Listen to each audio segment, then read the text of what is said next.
estamos aquí para hablar acerca del trastorno de la esquizofrenia. Primero tenemos que saber que esquizofrenia se deriva de la palabra mente dividida. Ahora, ¿qué es la esquizofrenia como tal? En lo que hemos estudiado, la esquizofrenia es un problema de salud mental grave, de condición psiquiátrica que afecta a la persona de manera fuerte, debido a que en estos se ven afectado la forma de pensar, de sentir y de comportarse del individuo, ¿no? Ahora bien, desde el punto de vista médico, entendemos que esta se caracteriza por alucinaciones y delirios, ¿no? Lo que lleva a alterar la sensopercepción de quien lo padece, ¿no? Entonces, entendemos también, doctor, que la sensopercepción viene a ser la forma en la que el individuo que padece dicho trastorno percibe al mundo y lo ve, ¿no? Lo siente, los estímulos exteriores sobre todo. Ahora también es importante conocer que dentro del trastorno esquizofrénico también se ve afectada el área afectiva debido a que existe una aplanación afectiva, ¿no? Aplanamiento afectivo. Y también el hecho de la falta de motivación de los pacientes. Es muy visible esto. También tenemos afectada el área cognitiva, debido a que aquí está alterado el lenguaje del paciente, la memoria, el pensamiento. Y esto sería todo dentro de lo que refiere al trastorno esquizofrénico, ¿verdad? Sí. La etiología es multifactorial, involucrándose dentro de esto la interacción de factores biológicos. Como primer punto tenemos los ambientales, que son las relaciones de familias pobres, en donde se da la esquizofrenia, también la genética. La incidencia de la esquizofrenia es la alta en desencadenantes de esquizofrénicos.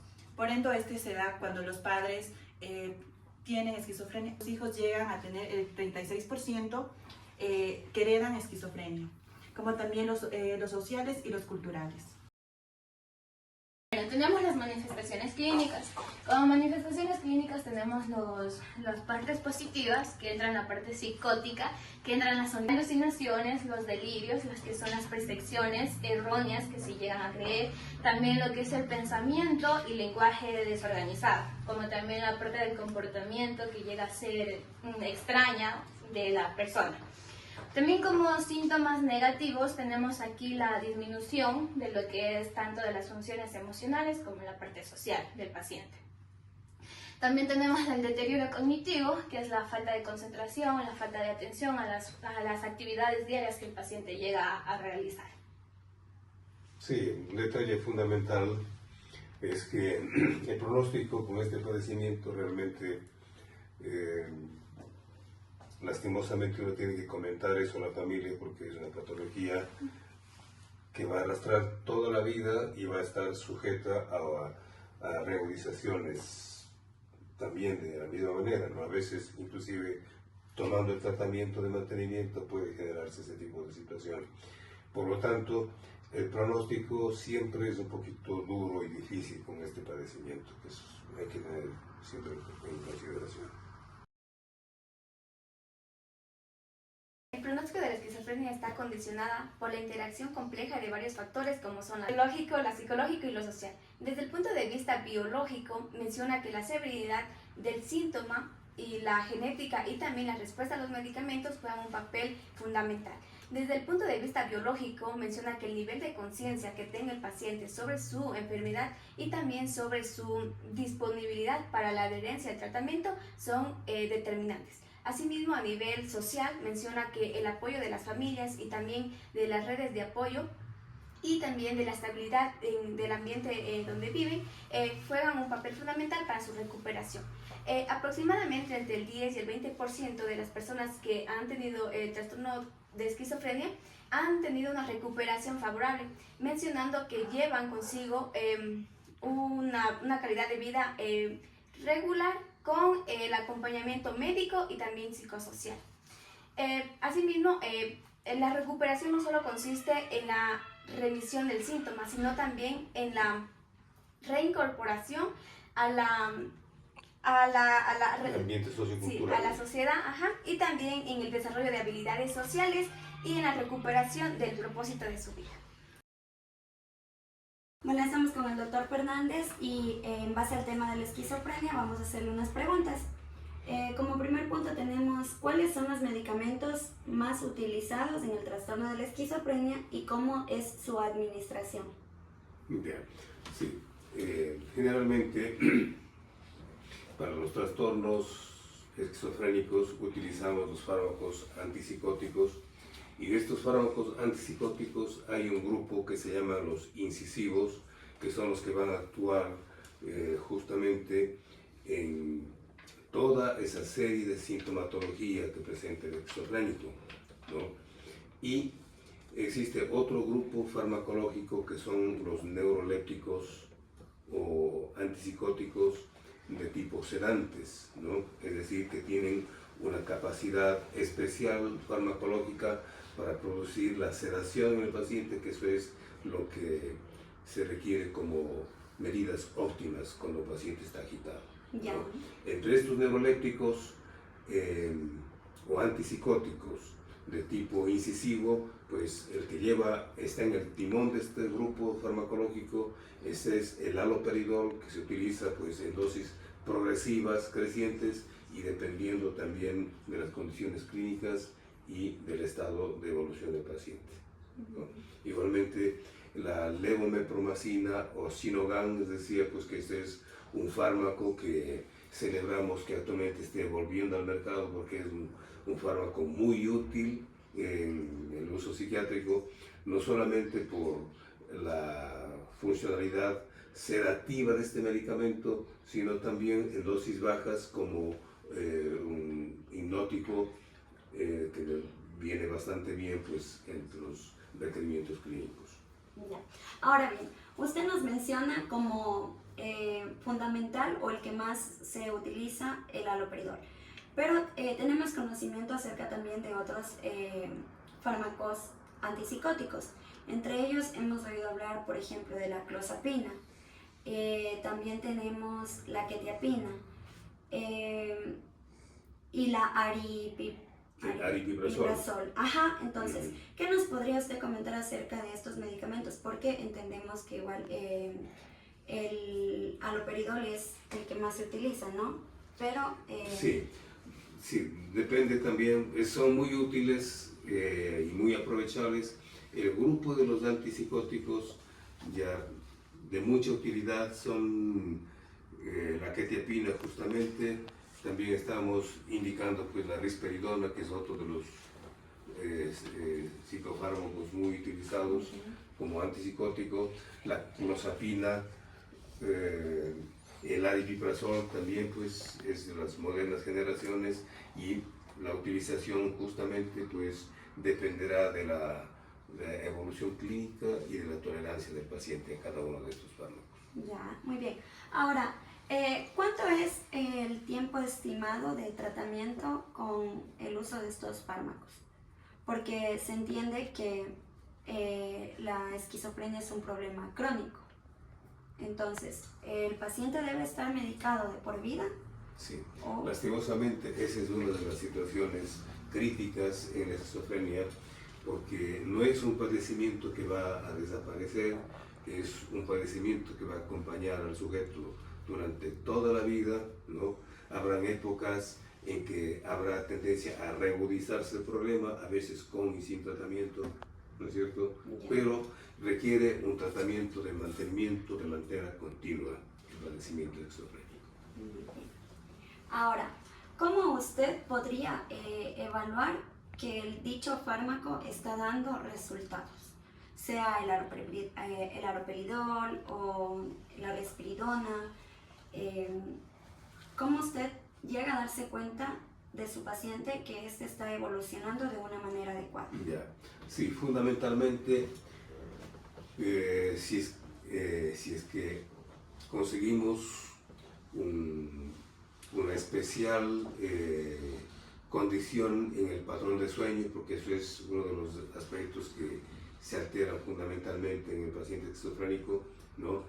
Y por otra parte, lo fundamental también está en considerar ya ¿Cuál era la pregunta en concreto? ¿Cómo usted evalúa que su paciente está respondiendo bien al Sí. tratamiento? Sí, decía entonces la calidad del sueño, que es un detalle importante, y sobre todo, si es que uno ya observa que la estructuración del pensamiento delirante va disminuyendo, ya no se vuelve tan tenaz, ya no está tan predispuesto el paciente, ¿no? Y una cosa similar con las alteraciones sensoperceptivas también, ¿no? Si es que uno observa que va cediendo o va disminuyendo esas sensaciones extrañas o raras en el cuerpo del paciente, estamos pues comprendiendo de que estamos con una buena tolerancia y aceptación en el efecto clínico del medicamento elegido. Muy bien. Bueno, doctor, con lo que nos había mencionado de los medicamentos, ¿cuánto tiempo suele tardar en hacer efectividad el medicamento que nos había mencionado anteriormente? Sí, estos neurolépticos incisivos ya casi son de efecto inmediato, ¿no? Por eso es la utilidad de ser los fármacos sedantes y los incisivos. Sí. Y lo que hay que tener en cuenta también, quizá con estos fármacos incisivos, son los efectos secundarios que puede producir el medicamento y que eso el clínico debe tener siempre presente, ¿no? Son cuadros bastante expresivos, limitantes y puede generar pues mucho impacto en los familiares, porque el efecto sedativo y el efecto secundario de los medicamentos incisivos pueden producir pues estos efectos de parkinsonismo que pueden ser muy apreciables en el paciente, y eso es necesario tenerlo en cuenta también. Ya, muy bien, doctor. Otra preguntita, ¿es posible que estos medicamentos no hagan efecto en los pacientes? Bueno, depende de la tolerancia, ¿no? Por eso es que en algunos pacientes hay que utilizar dosis en cierta cantidad, y en otros pacientes que tienen mayor tolerancia al medicamento tienen un mecanismo de desintoxicación mucho más rápido del fármaco, y hay que utilizar dosis un poquito más elevadas del medicamento. Pero eso ya depende de la cantidad con las que el medicamento, con las que clínicamente se observa y que hay Mejoría. control y sedación de los cuadros clínicos. Doctor, otra pregunta. ¿Cuáles son los efectos más comunes en estos pacientes Respecto a la esquizofrenia? los efectos, Más comunes. ya, Los efectos más comunes debido a la medicación que están efectos tomando. secundarios. Ajá. Ya. Los efectos secundarios generalmente con los fármacos antipsicóticos, especialmente del haloperidol, son estos síntomas que reproducen prácticamente el Parkinson, ¿no? Es decir, porque actúan justamente en estos centros cerebrales del núcleo lenticular, el globus pálido, putamen, que es donde se estructura justamente el movimiento, ¿no? Y cuando se utiliza estos fármacos van a interferir con la dopamina, ¿no? Y eso es lo que hace que el paciente muestre esa rigidez, ese enlentecimiento y sobre todo una producción excesiva de salivación, igual que el Parkinson, que son las previsiones que el clínico ya tiene en previsión, porque son efectos secundarios, son subsecuentes y son consecuentes, digamos, del tratamiento que utiliza. Podríamos decir, doctor, en todo caso, que los efectos secundarios vienen a ser iguales en todos los pacientes, y todos los medicamentos antipsicóticos generan los mismos efectos secundarios. Pueden producir, sí se describen generalmente, pero ya depende de cada paciente la presentación y la evolución de los efectos secundarios. Hay algunos pacientes que con dosis pues mínimas ya están con la rigidez en el cuerpo, ¿no? Y otros que dando pues una cantidad mucho mayor pues no tienen ese tipo de manifestaciones clínicas. Muchas gracias. Gracias, doctor. Hablando un poquito más del tema, nos olvidamos preguntarle acerca de la dosis que usted recomienda brindarle al paciente en estos medicamentos. Sí, eso decía inicialmente, la dosis depende de la tolerancia del paciente. Por ejemplo, hay una dosis estructurada para cada uno de los neurolépticos, ya para indicaciones, ¿no? Y eso ya tiene que irse de acuerdo a las condiciones y a los efectos clínicos que vaya teniendo el paciente. Pero en sí, para dar un medicamento, se inicia en sí como un 2 miligramos. Dosis bajas, dependiendo del medicamento. Dependiendo. Claro. Entonces cada medicamento tiene su dosis en sí. Las dosis de tratamiento y las dosis mínimas y las dosis máximas que hay que también tener precauciones. Ya. Y doctor, ¿y si estos medicamentos en sí no llegan a ejecutarse bien para el paciente, existirá algunas alternativas más para brindarle? A ver, repíteme la pregunta. Si este tratamiento no llega a ser eficaz para el paciente, ¿qué otras alternativas tendría? Bueno, puede utilizarse una asociación con psicofármacos, ¿no? Y ustedes saben que entre uno de los recursos para las depresiones severas o para los cuadros psicóticos, pues, que están con escaso control farmacológico, recurrimos a la utilización de la descarga, ¿no? Bueno, doctor, haciendo referencia que otra pregunta que menciona que ¿cuáles son los beneficios de la colaboración entre el psicólogo clínico y el psiquiatra para el tratamiento de este trastorno? Ya, yo creo que uno de los logros que van a generar una mejor relación entre el psicólogo y el psiquiatra, yo creo que ahora hay una mejor interacción entre las dos áreas, ¿no? Porque hasta hace algún tiempo había cierta confrontación, tendencia confrontativa entre el psicólogo y el psiquiatra, cuando el psicólogo es un estudioso del comportamiento y estructura todas las bases terapéuticas, psicoterapéuticas, ¿no? Es el estudio de la personalidad y de acuerdo a todos esos detalles puede instaurar un esquema terapéutico, psicoterapéutico, que eso es lo fundamental en el aspecto psicológico, ¿ya? El psiquiatra, con su formación médica, va a ser la persona que va a dirigir el tratamiento farmacológico en esas condiciones, ¿no? Va a ser el que elija el fármaco más idóneo y el que corresponda más a la patología del paciente. Es decir, actualmente la actividad del psicólogo es muy objetiva y de mucho provecho, ¿no? Y el psiquiatra igualmente vive y siente el apoyo especial del aporte de la psicología en el diagnóstico y en el asesoramiento psicoterapéutico del paciente psiquiátrico, que me parece una cosa muy útil.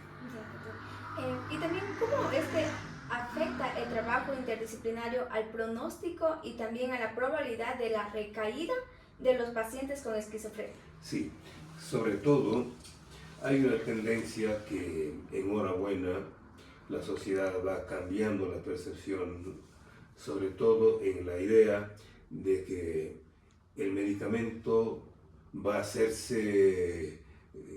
transformarse en un recurso adictivo para el paciente, ¿no? Los psicofármacos, especialmente los neurolépticos, no van a producir nunca ningún efecto de acostumbramiento ni de dependencia. Los antidepresivos igualmente no tienen ningún efecto que genere dependencia, ¿no? Lo que sí necesitamos especificar al paciente es que la utilización de los ansiolíticos o tranquilizantes menores, ya en dosis bajas se tolera muy bien, pero cuando necesitamos utilizar dosis un poquito más elevadas, ya tenemos que indicar al paciente que en dosis elevadas puede generar pues este efecto de acostumbramiento al medicamento, y sobre todo cuando dosis altas y durante mucho tiempo van justamente a generar el camino especial para generar un acostumbramiento al medicamento. Eso sería todo por el día de hoy. Le agradecemos por su tiempo. Pues yo estoy a las órdenes de ustedes, sí. Gracias.